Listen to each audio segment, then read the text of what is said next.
Abba, papa, motema etondi sami naposa na yoe.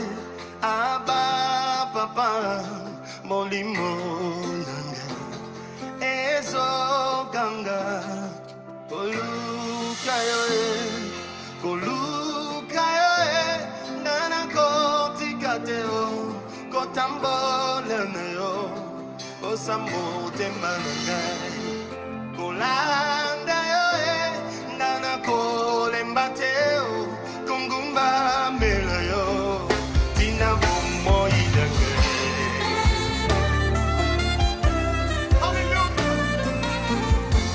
Suivez Parole de vie sur DRTV International avec l'homme de Dieu, le pasteur Patrick Lévy-Sapoul. Dieu vous bénisse abondamment. Bien-aimés, nous rendons gloire au Seigneur pour cette grâce qu'il a permis encore que nous puissions être là, pour qu'ensemble, nous puissions parler de sa part, en révélant ce qu'il a laissé pour son Église, ce qu'il attend de nous et ce que nous devons faire pour sa gloire. Nous sommes en train de développer un sujet qui nous a pris beaucoup de temps concernant le cœur de l'homme. À un certain moment, la majorité de nous, des chrétiens, nous négligeons le problème du cœur. On a comme l'impression que nous servons Dieu avec notre tête et nous imposons même à Dieu notre propre volonté. Je vous ai dit au cours de cette émission, il faut bien lire la parole de Dieu parce que Dieu se révèle par sa parole. Dieu ne se révèle pas dans les pensées des hommes ou dans leur imagination. C'est ainsi qu'il a inspiré l'Écriture pour que nous puissions la lire et comprendre ce qu'il attend des hommes, ce qu'il est et ce qu'il veut que nous puissions accomplir pour sa gloire. Lui-même, il a dit dans sa parole que mes pensées ne sont pas vos pensées. J'insiste sur ça, bien-aimés. Mes pensées ne sont pas vos pensées. Et mes voix ne sont pas vos voix. Cela sous-entend que quand je m'engage à servir le Seigneur, je ne dois pas aller avec mes pensées ni mes voix. Il faut que je puisse lire la parole de Dieu pour comprendre quelles sont les pensées de Dieu, quelles sont ses voix. Et ce qu'il attend de moi, étant que chrétien. Sinon, moi-même, je pourrais fabriquer mes doctrines et ma manière de servir Dieu, pensant que Dieu se plie à la pensée de l'homme, sans se rendre compte que quand je sers Dieu de cette manière, Dieu n'est pas avec moi. Il dit même dans le livre de 1 Jean que celui qui n'est pas d'accord avec l'enseignement de Jésus-Christ n'a point Dieu. Vous comprenez pourquoi le Seigneur insiste que mon peuple périt parce qu'il lui manque la connaissance. Comment aujourd'hui nous n'arrivons pas à vivre Dieu tel que les chrétiens des églises qui nous ont précédés ont vécu la gloire de Dieu?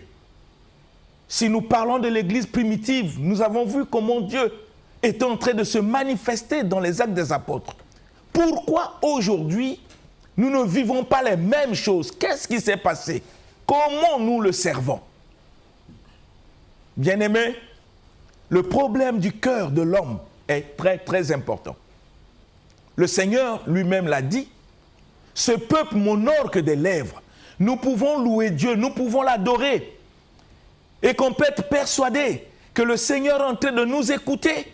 Mais nous oublions que malgré nos louanges, Dieu peut constater que nous le louons seulement avec des lèvres et notre cœur est loin de lui. Jésus a besoin de notre cœur avant nos louanges et nos adorations. Il a besoin que nous puissions offrir notre vie sur son autel, accepter qu'il soit notre Seigneur. Bien-aimé, souvent on dit Jésus est notre sauveur. Oui, un sauveur, c'est celui qui t'enlève dans un état de danger pour te mettre dans un état de sécurité. Jésus l'a fait sur la croix. Mais il ne veut pas seulement être notre sauveur, il veut aussi être notre Seigneur, c'est-à-dire celui qui conduit notre vie, auquel nous lui devons l'obéissance. Essayons un peu de réfléchir dans quel état de cœur nous servons Dieu. dans quel état de cœur? Nous avons lu beaucoup de passages pour voir comment Dieu insiste sur le cœur. Même quand le Seigneur nous demande de l'aimer, il commence par dire, il faut aimer Dieu de tout ton cœur. C'est important pour le Seigneur. Si le cœur n'est pas engagé, tout ce que nous faisons pour Dieu est inutile, bien-aimé. Parce que l'engagement, la détermination, la fidélité d'un homme vient du fond du cœur. Et nous avons aussi vu dans cette émission, en lisant d'autres passages, que les comportements que nous avons, les comportements déviants que nous avons, que Dieu qualifie du péché, vient aussi du fond de notre cœur. Le Seigneur a dit, nous devons garder notre cœur plus que toute autre chose. Que tu aies des milliards en banque, que tu aies des véhicules, des maisons, c'est bien de les protéger. Mais ce que tu dois garder plus que ces choses, c'est ton cœur. Le Seigneur dit que ce qui suit l'homme, ce n'est pas ce qu'il mange, mais c'est ce qui sort de lui. Et ce qui sort de lui vient du fond de son cœur. Et nous allons continuer encore sur cet élan pour comprendre quelques passages qui nous restent, pour que nous comprenions pourquoi Dieu met l'accent sur le cœur de l'homme. Nous lisons le livre de Jérémie chapitre 4, le verset 14. Que dit le Seigneur? Jérémie chapitre 4 au verset 14, dans la version Louis Ségan, nous lisons notre Seigneur. Amen. Purifie ton cœur du mal, Jérusalem, afin que tu sois sauvé. Jusqu'à quand garderas-tu dans ton cœur tes pensées iniques? Amen. Dans ma version, il est dit, Jérusalem, si tu veux être délivré, nettoie ton cœur de ta méchanceté. Jusqu'à quand resteras-tu habité par des mauvaises pensées? Vous comprenez comment Dieu interpelle ceux qui sont engagés pour le servir. Il dit, Jérusalem, si tu veux être délivré, qu'est-ce qu'il faut faire? Il faut nettoyer ton cœur de sa méchanceté. Non seulement ça, et Dieu pose la question, jusqu'à quand resteras-tu habité par des mauvaises pensées? Voilà la préoccupation de Dieu. Ce qui est malheureux, c'est que celui qui va à l'église, il est préoccupé pour des biens matériels. Il est préoccupé pour son mariage. Il est préoccupé pour sa prospérité. Avoir une voiture, être connu, que Dieu puisse l'élever. Que la gloire de Dieu puisse se manifester dans sa vie. Mais Dieu lui-même ne se préoccupe pas de ces choses. Dieu se préoccupe de notre cœur. Et il pose la question, si tu veux être délivré, il faut nettoyer ton cœur. Il faut nettoyer ton cœur de sa méchanceté. Et Dieu pose la question, jusqu'à quand? Jusqu'à quand ton cœur continuera à garder toujours des mauvaises pensées? C'est le souci du Seigneur. Parce qu'il ne peut pas accepter que celui qui s'engage pour le servir puisse avoir un cœur qui n'est pas conforme à sa volonté. Je vous l'ai dit ici, comment je peux dire que je suis chrétien? Comment je peux dire que j'adore Dieu? Comment je peux dire que je sers Dieu si dans mon cœur, j'ai encore des mauvaises pensées?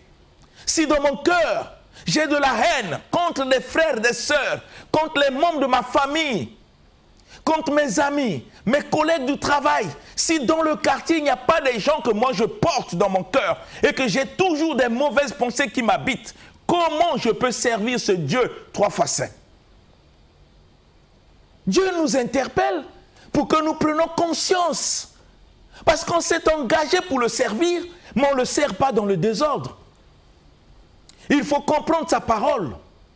Comprendre vraiment sa parole pour le servir sur la base de sa parole. Qu'est-ce que Dieu nous demande? C'est d'évacuer, de nettoyer notre cœur des mauvaises pensées qui sont en nous. Parfois par l'extérieur, nous sommes comme des gens justes, nous voulons apparaître. Les gens peuvent nous apprécier par l'extérieur. Mais qu'est-ce qui se cache au fond de notre cœur? quelle haine nous avons, quelle amertume, quelle pensée mauvaise nous portons dans notre cœur contre des personnes qui nous entourent, contre les membres de nos familles, contre nos frères. Même au sein de l'Église, il y a des inimitiés entre ceux qui se réclament de Jésus. Or, le Seigneur dit que si vous vous aimez les uns les autres, alors l'amour va se manifester et le monde croira que vous êtes mes disciples. Mais malheureusement, nous partons à l'église non pour chercher Dieu, non pour obéir à sa parole. Nous partons à l'église pour nos intérêts personnels. Et c'est ça ce qui fait l'échec de notre vie. Comment on peut contempler la gloire de Dieu si Dieu lit dans notre cœur les motivations qui nous poussent à aller à l'église n'est pas conforme. Ces motivations ne sont pas conformes à sa parole et que nous partons à l'église pour nos propres intérêts et non pour chercher Dieu et non pour lui obéir, non pour le servir, mais nous partons pour se servir de Dieu afin que Dieu réponde à nos besoins. Comment on peut avoir de telles pensées? Quand Dieu lui-même il dit « Mon peuple périt parce qu'il lui manque la connaissance ». Prenons du temps pour comprendre ce Dieu que nous servons. Qu'est-ce qu'il attend de nous? Comment nous devons nous comporter pour que nous puissions dire aux gens que nous sommes des chrétiens? Tu peux être membre d'une église, quelle que soit ta dénomination. Ça ne fait pas de toi chrétien. Ça ne fait pas de toi chrétien. Tu peux croire en Dieu sans être chrétien. Parce que même le féticheur croit en Dieu. Même le magicien. Même un païen. Le Seigneur va plus loin, il dit même les démons croient. Mais ce que Dieu attend de nous, ce n'est pas de croire en lui. C'est de manifester dans notre vie l'obéissance à sa parole. En laissant la parole de Dieu conduire notre vie. Pour que nous puissions plus vivre comme nous étions dans le monde. On ne vient pas à l'église, bien-aimé, pour repartir à la maison et être la même personne. Ce n'est pas possible. Ou on ne comprend pas les raisons qui nous amènent à l'église, ou on ne comprend pas pourquoi Jésus-Christ est mort sur la croix, ou nous ne comprenons pas pourquoi Dieu nous a choisis au milieu des membres de nos familles. Si on n'a pas cette bonne conscience, bien-aimé, on va aller faire des aventures à l'église parce que nous refusons de nettoyer notre cœur pour enlever cette saleté qui nous amène à haïr des personnes. Tandis que Dieu dit, nous devons aimer nos ennemis. Ceux qui nous font du mal, nous devons prier pour eux. C'est ce que le Seigneur a dit. Ça veut dire qu'il est exclu dans la vie du chrétien d'avoir l'ennemi. Des personnes auxquelles il ne peut pas porter, ce n'est pas possible. Ça n'est pas dans l'agenda de Dieu. Il y a une différence entre ceux qui servent Dieu et ceux qui ne le servent pas. On ne sert pas Dieu avec des paroles. Parce que tu te présentes devant les gens pour leur dire que tu es chrétien, je fais partie de telle église. Ça ne concerne pas Dieu. Laisse les gens témoigner que tu es chrétien par la transformation de ta vie parce que tu obéis à la parole de Dieu. Ceux qui t'ont connu, quand ils vont constater que la parole de Dieu te transforme, ils n'auront pas de doutes sur ta chrétienté. Même si tu leur dis rien, ils vont constater l'impact de la parole de Dieu. Parce que tu nettoies ton cœur. Parce que tu enlèves la saleté de la haine, de la méchanceté au fond de ton cœur, tel que le Seigneur demande. Et tu commences à produire par ton comportement, par ta conduite, la paix là où tu es. Tu n'es plus une personne problématique. Pourquoi? Mais parce que Christ t'a franchi. Et ta présence à l'église, ce n'est pas des aventures. Si tu n'es pas prêt à laisser la parole de Dieu te transformer, si tu n'es pas prêt à faire ce que le Seigneur te demande, ce n'est pas la peine d'aller à l'église. Tu iras faire quoi? Pose la question. Dieu dit, si tu veux être délivré, délivré du mensonge, parce que ça vient du fond de ton cœur, délivrer la méchanceté, délivrer du vol, de la tromperie, de la haine, de la médisance. Si tu veux être délivré, le Seigneur dit, apprends à nettoyer ton cœur de sa méchanceté. Et chaque fois que tu pries, Tu as passé 1 an, 2 ans, 10 ans dans le Seigneur. Tu restes la même personne avec l'état de cœur plein de méchanceté. Tu deviens rapporteur dans l'église pour diviser les gens. Et tu te dis chrétien. C'est ainsi que Dieu pose la question, jusqu'à quand? Tu seras habité par des mauvaises pensées. Jusqu'à quand? Bien-aimés, servons Dieu en vérité. Nous allons contempler sa gloire, parce que ce qui est écrit n'est pas une connaissance, c'est une vie. Ce qui est écrit, c'est la manifestation de la gloire de Dieu. C'est ainsi que Jésus a insisté dans sa parole pour dire, ne vous bornez pas à écouter seulement l'évangile. Ne vous bornez pas à apprécier les prédications, mais mettez en pratique, c'est-à-dire faites de ce que vous écoutez votre vie. Apprenez à vivre selon les directives des prédications, des enseignements que Dieu nous donne à travers ses serviteurs. Si tu refuses de nettoyer ton cœur, si tu refuses, bien-aimé, d'enlever des mauvaises pensées que tu entretiens jour après jour dans ton cœur, il faut te poser la question, qu'est-ce que tu vas chercher à l'église? Tu cherches quoi exactement? Jésus lui-même refuse que si tu n'es pas déterminé de nettoyer ton cœur, ce n'est pas la peine de l'appeler Seigneur. Parce qu'il dit, pourquoi m'appelez-vous Seigneur? Et ne faites-vous pas ce que moi je dis. Ce n'est pas un pasteur qui le dit. Ce n'est pas un apôtre, ce n'est pas un prêtre. Mais c'est le Seigneur.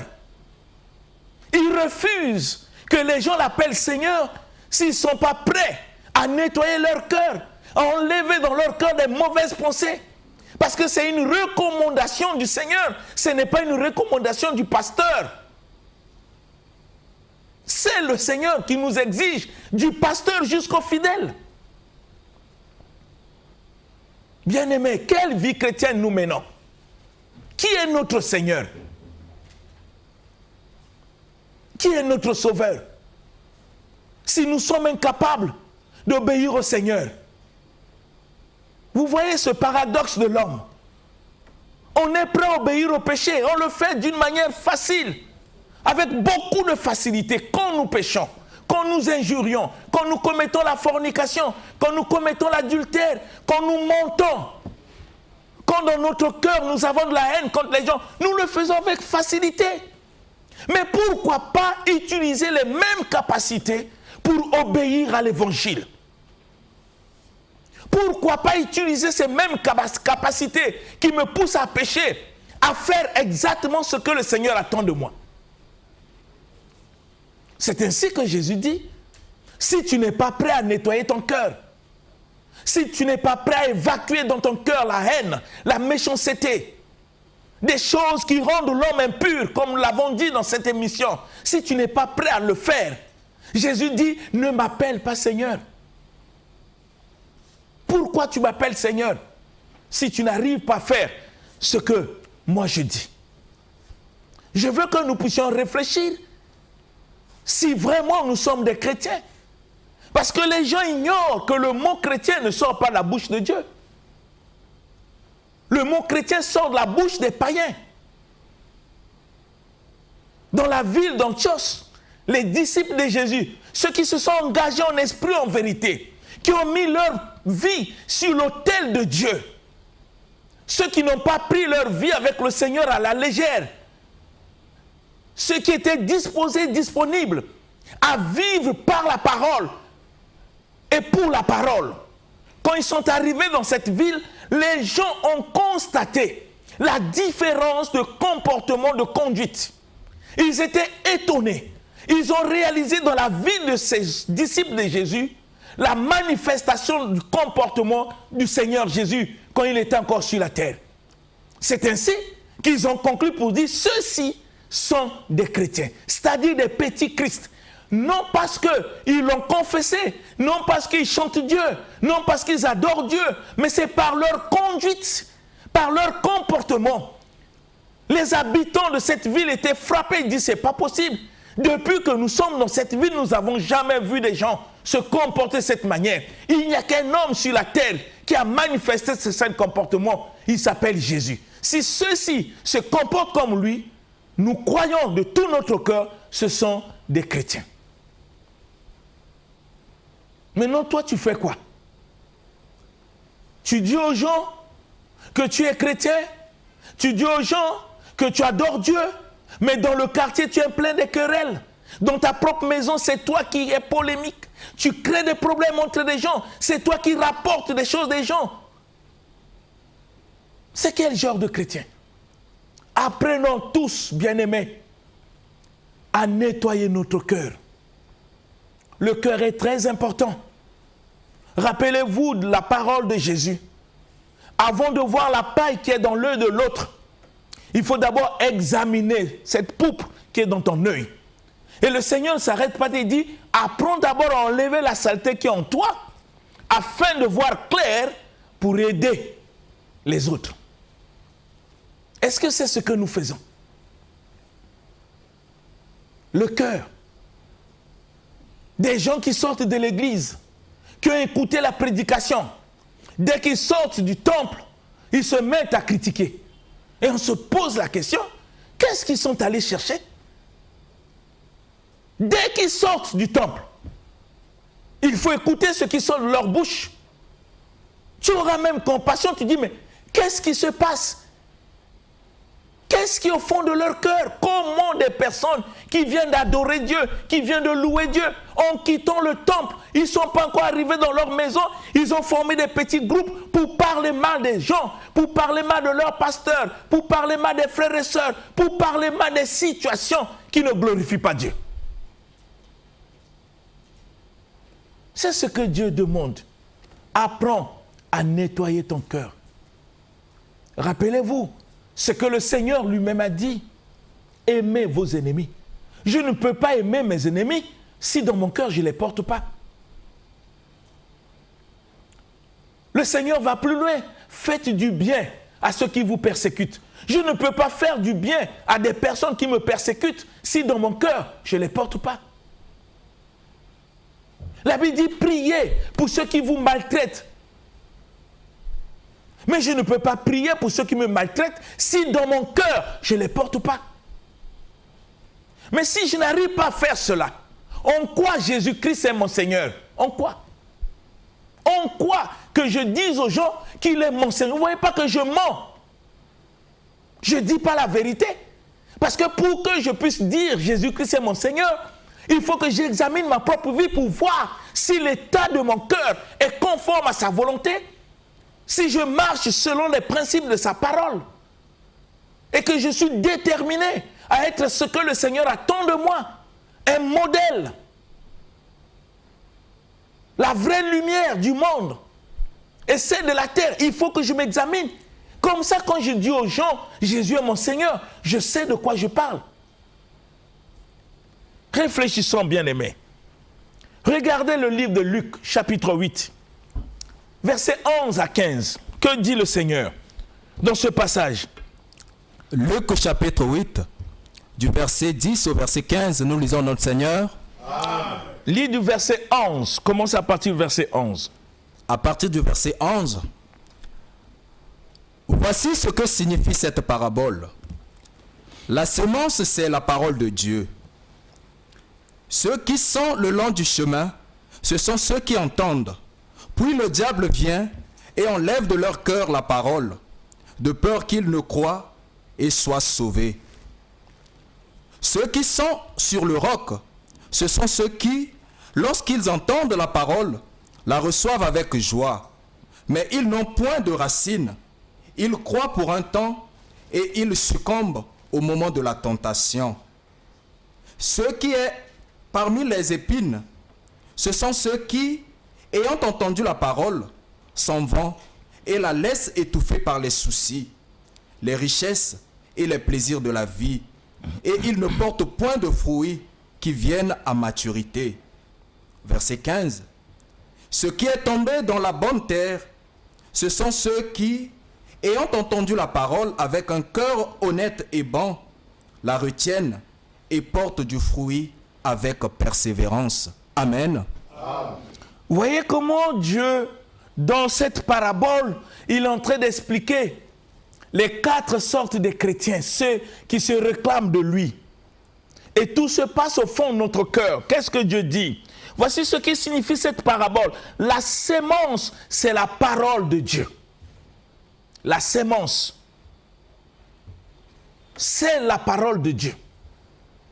Je vous ai dit que vous avez des chrétiens, quand ils rentrent dans l'église, ils ont un semblant de joie, en train d'adorer le Seigneur. Une fois qu'on a terminé de prêcher, quand ils sortent, leur bouche commence à critiquer, à parler mal des gens.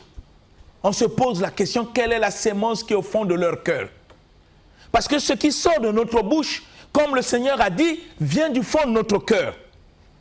Et le Seigneur dit, c'est la parole de Dieu, la sémence. Il dit, certains sont comme le bord du chemin, où tombe le grain. Ils entendent, mais le diable arrive à arracher la parole de leur cœur, pas de leur tête. De leur cœur. Ils arrivent, le diable. Et tant que la parole de Dieu nous enseigne, ne donnez pas accès au diable. Comment le diable peut ravir dans le cœur de celui qui se réclame chrétien la parole de Dieu? Comment vous pouvez expliquer ça? C'est quel genre de chrétien? Comment le diable a pu rentrer dans ton cœur pour enlever la parole de Dieu? Il faut s'interroger, tu es quel genre de chrétien? Tu es dans quelle catégorie des chrétiens tels que le Seigneur l'explique dans la parabole du semeur? Le diable vient y ravir la parole de Dieu de leur cœur pour les empêcher de croire et d'être sauvés. C'est ainsi que vous voyez dans nos églises, il y a des chrétiens qui deviennent comme des enseignes, des panneaux publicitaires. Ils ont commencé l'église ensemble avec le pasteur, mais ils ne changent jamais. Ils sont toujours là. Leur vie reste toujours la même. Ils écoutent jour et nuit la parole, mais tellement ils sont dans une distraction totale, la parole ne produit pas des effets dans leur vie. Quand des nouvelles âmes arrivent, ce sont des personnes qui s'approchent de ces nouvelles âmes. Tu sais que nous avons commencé cette église, comment nous avons souffert, le nombre de jeunes. Lui, il sait tout ça. Mais ce n'est pas ce que Dieu attend de toi. Dieu attend que le nombre des années que tu as passées dans le Seigneur doit avoir l'impact en fonction de la parole que tu écoutes. Dieu entend que tu puisses nettoyer ton cœur, que tu puisses avoir un changement, que ta famille puisse croire à ta chrétienté. Tu n'es pas là comme un panneau publicitaire. Tu connais toute la vie de tout le monde dans l'église. Tu sais des problèmes de tout le monde. Mais ce que tu ignores toi-même, c'est les problèmes qui sont au fond de ton cœur. Voilà ce que toi tu ignores. Tu peux parler de Pierre, tu peux parler de Paul, tu peux parler de Suzanne. Non, tu parles bien, même du pasteur. Tu parles de lui comme si vous étiez ensemble de faire ces choses. En le critiquant, tu connais la vie de tout le monde. Une nouvelle âme arrive, tu t'approches de lui, non pour manifester l'amour, c'est pour lui jeter des semences qui sont contraires à la parole de Dieu. Dans l'unique but de diviser. Et tu te dis chrétien. C'est ainsi que le Seigneur dit, ces genres de personnes, même s'ils écoutent la parole, ils donnent accès au diable dans leur cœur. Et ils ne croient en rien. Ils ne peuvent pas grandir spirituellement. Parce qu'ils vivent dans une distraction totale. Ils ne comprennent même pas pourquoi ils sont à l'église. Ce n'est pas le nombre des années dans le Seigneur qui fait de toi chrétien. Quelqu'un peut arriver aujourd'hui, 2 jours, il devient chrétien. Et que toi, tu restes toujours païen à cause de l'état de ton cœur. Et le Seigneur continue. Que le diable arrache la parole dans leur cœur pour les empêcher à croître et à être sauvés. Et Dieu dit, d'autres sont comme un sol pierreux. Ils entendent la parole et la reçoivent avec joie. Des crieurs d'amen, prêchent. Oui, ce n'est pas ça qui fait le chrétien. Ils reçoivent avec joie, mais ils ne la laissent pas s'enraciner. Ils ne croient pas. Et ils croient un instant, quand les problèmes arrivent, les difficultés arrivent, les épreuves arrivent, ils oublient ce que le Seigneur leur a dit. Même quand Dieu nous dit, il faut regarder toute épreuve comme un sujet de joie. Ils oublient la parole. Dès qu'une situation arrive, c'est fini. Ils sont découragés. Ils commencent à cracher du venin, de la saleté qui est au fond de leur cœur. Vous savez, Dieu sait nous confondre. Nous pouvons avoir la joie aujourd'hui pour montrer aux gens que Dieu est merveilleux. Mais les problèmes, quand ça va arriver, ça va faire sortir notre véritable être intérieur. Et même les gens seront étonnés. Comment une personne qui a la joie, qui adore Dieu, oh, mais son cœur était comme ça. Vous comprenez pourquoi Dieu veut que nous puissions nettoyer notre cœur, bien-aimé. Ils reçoivent avec joie. C'est des gens qui ont ce que moi j'appelle des faux ailes. Quand vous le voyez à l'église, vous pensez que vraiment ce sont des personnes qui aiment Dieu. Mais au fond, non. Prêche, oui, c'est ça, la parole. Oh, c'est merveilleux. Oui, c'est merveilleux pour qui? Pour toi ou pour les autres? Parce que quand tu apprécies quelque chose et que tu crois à cette chose, il faut laisser cette chose produire des fruits dans ta vie pour que ce que tu as confessé puisse être vrai. Mais quand tu fais qu'apprécier la parole et tu ne laisses pas la parole croître en toi, te développer, te changer, tu es un menteur devant Dieu. Tu trompes qui? Dieu ou les hommes? C'est ce que le Seigneur est en train de dire dans sa parole. Ils reçoivent avec joie. Mais dès que les problèmes arrivent, ils oublient tout. Et Dieu dit aussi, il y a donc, la parole tombe sur un terrain plein des épines. Ce sont ceux qui ont entendu et son allant sont étouffés par les soucis de la vie et par les richesses et par les plaisirs de la vie et n'amènent rien à maturité de la parole. Vous comprenez que Dieu est en train de catégoriser les chrétiens. Il y a ceux qui sont légers, pleins de distractions. Il y a ceux qui reçoivent avec joie, mais dès que les situations arrivent, vous ne pouvez plus les reconnaître comme chrétiens. Ceux qui sortent leur bouche, tu as même peur, tu dis, c'est pas possible. Avec le nombre des années que la personne a fait dans le Seigneur, arrive à raconter comme ça, ils oublient facilement la parole. Et Dieu parle de cette catégorie de personnes. Ils aiment Dieu, ils ont envie de Dieu, mais leur cœur est étouffé par les richesses, par les soucis de la vie, par le plaisir, ils ont eu envie d'avoir. Ils veulent se comparer avec le monde. Ils veulent se comparer avec ceux qui ont des voitures. Ils veulent se comparer avec ceux qui réussissent. Donc ils sont étouffés. Pour eux, Dieu, c'est être riche. Voilà pour eux. Dieu, c'est être riche. Quand ils ne trouvent pas ce qu'ils cherchent, ils sont découragés. Et nous avons ces catégories de chrétiens à l'église, bien-aimés. Mais qu'est-ce qui se passe dans la vie de ces gens? C'est l'état de leur cœur. L'envie des richesses. Ils sont dans nos plaisirs de la vie. Qui sont envieux. Ils veulent tout avoir. Quand ils voient quelqu'un avec quelque chose, ils cherchent à l'avoir. C'est ainsi que vous voyez, parfois il y a des foyers chrétiens où il y a des disputes sur des choses charnelles. Parce qu'un frère a une femme, soi-disant chrétienne, mais trop charnelle, qui a envie des choses du monde et veut imposer. Vous avez aussi une femme qui a un frère comme mari, mais qui aime le plaisir du monde. Ça crée tout ça du désordre. Mais ça vient d'où? Du cœur. Parce que si dans ton cœur, il n'y a pas ce genre de sémence, ça ne peut pas se manifester. Tout ce qui se manifeste dans notre vie, dans notre comportement, ça se trouve en nous. Ça ne vient pas d'ailleurs. C'est en nous. Comme je disais, cessez d'accuser le diable.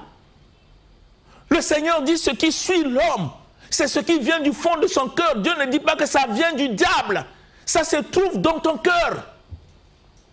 C'est ainsi qu'il faut examiner ton cœur, bien-aimé, pour voir quel genre de comportement tu portes au fond de ton cœur.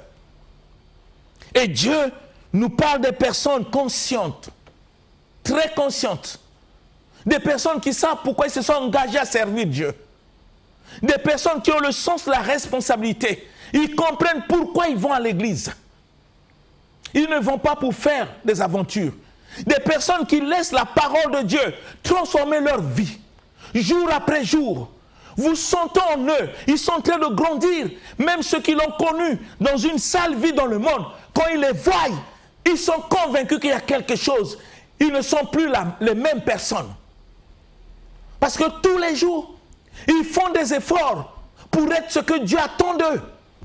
Ils ne vont pas pour écouter des enseignements, seulement pour apprécier la connaissance, mais ils veulent que ce qu'ils écoutent devienne leur vie. Ils luttent pour cela.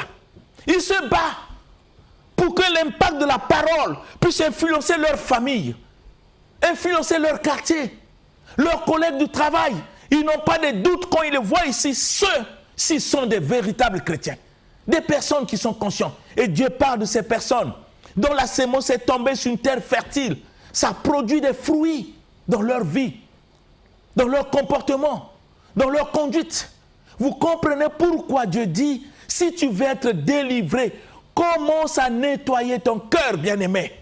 Tout ce qui t'arrive dans la vie est d'abord le fruit de ton cœur. Laisse d'abord Satan à côté. Le chrétien ne peut pas accuser Satan.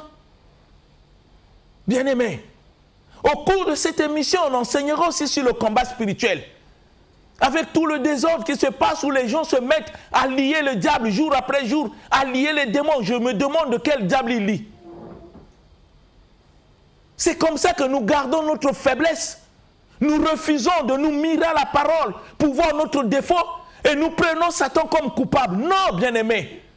Jésus nous a donné le pouvoir de marcher sur toute la puissance de l'ennemi et rien ne peut nous nuire.